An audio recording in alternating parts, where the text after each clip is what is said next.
اس کا جواب میں اس سے زیادہ کوئی نہیں دے سکتا کہ ایک قرآن کی آیت ہے وَمَكَرُوا مَكْرَ اللَّهِ وَاللَّهُ خَيْرُ الْمَاكِرِينَ. اس کا مطلب یہ ہے کہ ایک چال تم چلتے ہو اور ایک چال ہم چلتے ہیں. بڑا واضح اللہ تعالیٰ کا یہ ارشاد ہے قرآن میں کہ ایک چال تمہاری ہے ایک چال ہماری ہے. اب دیکھیں ہندوستان کے اندر مسلمانوں کی حکمرانی رہی، زمانہ عرصہ دراز سے رہی. انگریز آیا، جاتے ہوئے وہ 2 ڈومینین سٹیٹس چھوڑ کے گیا. ڈومینین سٹیٹ کا مطلب ہے کہ بادشاہ ہم رہیں گے، نیچے تم لوگ اپنا کام کرتے رہو گے. اچھا ہندوستان کے ساتھ کیا ہوا؟ اس نے تو 1 آدھ سال میں اپنا کانسٹیٹیوشن بنایا، معاملہ ختم ہوا، وہ تو گھر چلے گئے. پاکستان کا یہ معاملہ کافی عرصے تک لمبا چلتا رہا، جس کی وجہ سے پاکستان شناختی بحران میں بٹے رہے. ایشو یہ ہوا کہ جو لوگ پاکستان آئے وہ ایک اسلامی ملک اور اسلامی نظام کی اسلامی سوچ کے تحت یہاں پر آئے، مگر یہاں آنے کی وجہ سے ڈومینین سٹیٹس کی وجہ سے، پھر سسٹم کی وجہ سے ہم لوگ وہ کام نہیں کر سکے جو ہم لوگوں کو کرنا چاہیے تھا. اللہ تعالیٰ ان ہمارے بڑوں کو معاف کرے جن سے یہ غلطیاں ہوئیں. اچھا اب ایک طرف دوسری طرف ہم لوگ یہ دیکھتے ہیں کہ 14 اگست کو آزاد ہوا ہے، اور ایک طرف ہم یہ کہتے ہیں 27 کی رات کو ہوا ہے، شب قدر کی رات کے اوپر ہوا، جس میں ہمیں یہ نظر آتا ہے کہ یہ اللہ تعالیٰ کی ایک چال کے تحت، اللہ تعالیٰ کی ایک گریٹ پلان کے تحت جو ہے یہ پاکستان آزاد ہوا. اب اس میں اس وقت جس چیز کی طرف میں اشارہ کرنا چاہتا ہوں وہ یہ کہ بڑے بڑے بزرگوں نے بھی یہ بات کہی، پاکستان کی ہاں میں ہاں اور نہ میں نہ ہونے کی وجہ.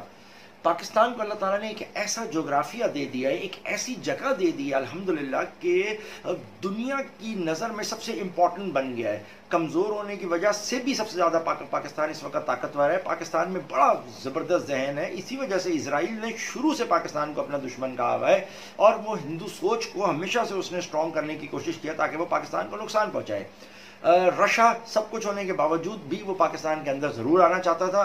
یہ تو افغانستان کے اندر ہماری فوجی حکمت عملی تھی کہ ان کو مار کے بھگا دیا. اس وقت موجودہ ٹائم کے اوپر جو صورتحال چل رہی ہے، یہ سی پیک اور جو ایک نیا بلاک کی آپ بات سن رہے ہیں، یہ بھی ایک بہت زبردست بات ہے جو اس وقت جس طرف جا رہے ہیں. دیکھیں سعودی عرب کو جو کام کرنا چاہیے تھا سعودی عرب نے وہ کام نہیں کیا. اس کی وجہ سے آج الحمدللہ ہماری ملٹری گورنمنٹ نے، ہماری ملٹری گورنمنٹ ہی میں کہوں گا کہ اس نے آج اتنا خوبصورتی سے ایک پلان کیا ہے. چائنا پالیسی پہ اس نے کام کیا، اور کیا کیا کہ بڑے خاموشی سے اس نے اپنی ویپنز تیار کرنی ہے، ساری تیاری کر لی ہے. اور اندرونی طور کے اوپر آپ دیکھتے ہیں کہ ہمارے جو آرمی چیف ہیں وہ بڑے دورے کر رہے ہوتے ہیں. اس وقت ایک نئے بلاک کی بات کر رہے ہیں. نئے بلاک کے اندر بہت سارے ممالک جو ہیں وہ پاکستان کی طرف آنا پسند کریں گے، وہ چاہیں گے کہ وہ پاکستان کے ساتھ آ جائیں.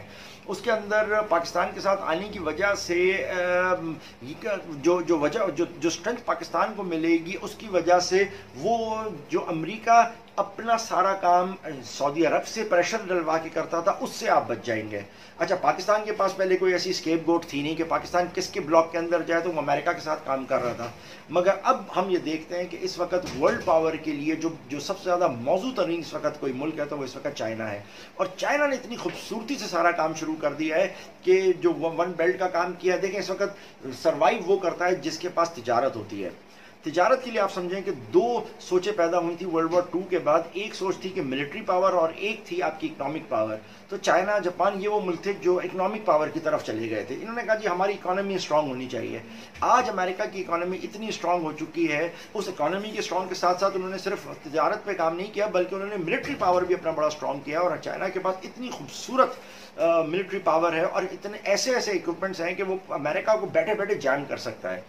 اب اس وقت وہ کہتا ہے کہ میں جب اس اسٹیٹس پہ پہنچ گیا ہوں تو مجھے اب نمبر 1 کا بھی اعزاز چاہیے، یعنی مجھے جو ہے اب ورلڈ نمبر 1 بننا ہے. اس میں سی پیک بہت امپورٹنٹ ہے، اور اس سی پیک کے اندر ہم دیکھتے ہیں کہ پاکستان جن رستوں سے گزر رہا ہے وہ رستے بہت اہم ہیں. ان رستوں کی وجہ سے جو ممالک آپ کے ساتھ آئے ہیں ان ممالک کو بہت سے اہم فوائد ملیں گے آپ سے. تو پاکستان کو اس وقت جو سب سے امپورٹنٹ کام پاکستان کو کرنا چاہیے، جو آپ کا اصل بنیادی سوال ہے کہ ہمیں کیا کرنا چاہیے اس دور میں، میں سمپل یہ سمجھتا ہوں کہ پاکستان کو سب سے پہلے جو کام کرنا ہے وہ یہ کہ اپنے اندر انہوں نے اتفاق اور اتحاد پیدا کرنا ہے. جب تک اتفاق اور اتحاد پیدا نہیں ہوگا اس وقت تک ہم وہ مقام حاصل نہیں کر سکیں گے جو ہمیں کرنا چاہیے. اب وہ اتفاق اور اتحاد ہم کس طریقے سے حاصل کریں، یہاں آنے کے بعد ہم جو بات کرتے ہیں ICIH والے، وہ یہاں پر بات آتی ہے کہ اتفاق اور اتحاد آپ کرو گے، ہم سارے پاکستانی ہیں، یعنی ہم یہ کہیں ہم پاکستانی ہیں، ہم کسی پولیٹیکل پارٹی سے تعلق نہیں رکھتے، ہم سارے پاکستان کے لیے کام کر رہے ہیں، یہ چیز ہونا بہت مشکل ہے۔ جس قسم کے حالات پچھلے 70 سال کے اندر کریٹ ہوئے ہیں کہ ہم یہ لنگوسٹک بنیاد کے اوپر جو ہمارے اندر یہ تب چینجز ہیں ان کو ہم ختم کریں، یہ انتہائی مشکل کام ہے۔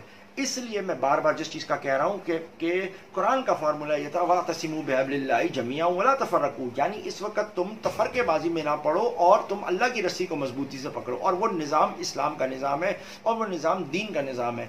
جب تک آپ اس نظام کے اوپر نہیں آؤ گے کام نہیں ہوگا۔ اگر کوئی یہ سوچے کہ ہم پہلے پاکستانی بن جائیں بعد میں مسلمان، تو یہ ترتیب غلط ہوگی۔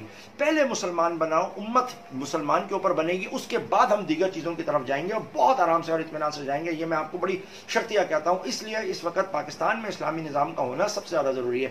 پاکستان کو مضبوط کرنا ہے۔ لنگوسٹک اور اتنی بحثیں اتنی زیادہ ہو چکی ہیں، فقہی فرق اور اتنے اختلافات ہیں کہ ہم متحد نہیں ہو سکتے، اور اگر متحد نہیں ہوئے تو ہم بہت اہم اس ٹائم کے اندر اپنی شناخت کھو جائیں گے۔